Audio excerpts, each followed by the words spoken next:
4 बजे से और 6 बजे तक का जो समय है ये भजन के लिए बहुत लाभदायक है। इस समय अगर कोई निद्रा में रहता है तो ब्रह्मचर्य से हीन और कई तरह की मानसिक बीमारियां और शारीरिक अस्वस्थता ये आगे चलकर उसे घेर लेगी। मानसिक बीमारियां, कई तरह से मन डराने लगेगा, कई तरह से मन में ऐसे कुभावनाएं जागृत हो जाएंगी।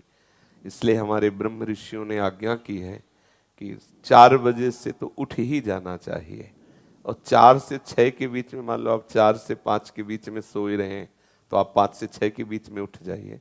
4 से 6 के बीच के समय में आप उठ करके अपनी भागवतिक दिनचर्या करें। भागवतिक दिनचर्या में जैसे अपने लोग राधा वल्लभी हैं तो प्रातः काल उठ करके अपने गुरुजनों का, रसिकों का सुमिरन करें, गुरु मंत्र का जप करें, फिर स्नान आदि करके श्री जी की मंगला, श्री जी को सुंदर पद सुनाना आदि, या अगर उस समय ऐसी भावना है तो 2 घंटे बैठ करके जप करें। मंगल बेला होती है प्रातः कालीन, उस समय शयन तो कभी नहीं करना चाहिए, किसी को भी नहीं करना चाहिए। वो अपने लिए परमार्थ और स्वार्थ दोनों की हानि करने वाला है। 4 से 6 के बीच में।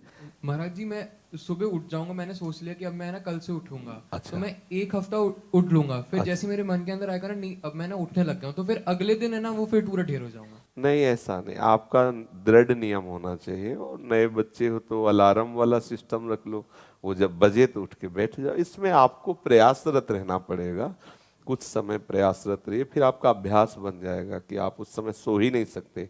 जैसे अभ्यास बन जाए ना तो आप सो ही नहीं सकते, मतलब सो ही नहीं आपका शरीर राजी ही नहीं होगा बिस्तर में लेटना, वो राजी ही नहीं होगा। तो इसलिए नियम बनाओ और नियम पूर्वक चलो। जब आपको लगे कि आज हम नहीं उठ पाए तो उस दिन दंड स्वीकार करो, व्रत रह जाओ कि आज समय से उठे नहीं इसलिए आज भोजन नहीं, उपवास कर लो। ठीक है, तो ठीक हो जाओगे। जिस दिन 4 बजे जो भी आप नियम रखो एक पक्का रखो, और जिस दिन प्रमादवश ना उठो उस दिन बस उपवास कर लो, एक बार थोड़ा फल पा लो, जो कुछ बस रहने दो। तो मनीराम ठीक होने लगेंगे। भैया अगर ऐसा हुआ तो फिर तो इसलिए वो सोचेगा घंटा भर की बात, जल्दी उठ जाओ तो चक्क पाले को मिलेगा। ठीक है, आप ऐसा करो।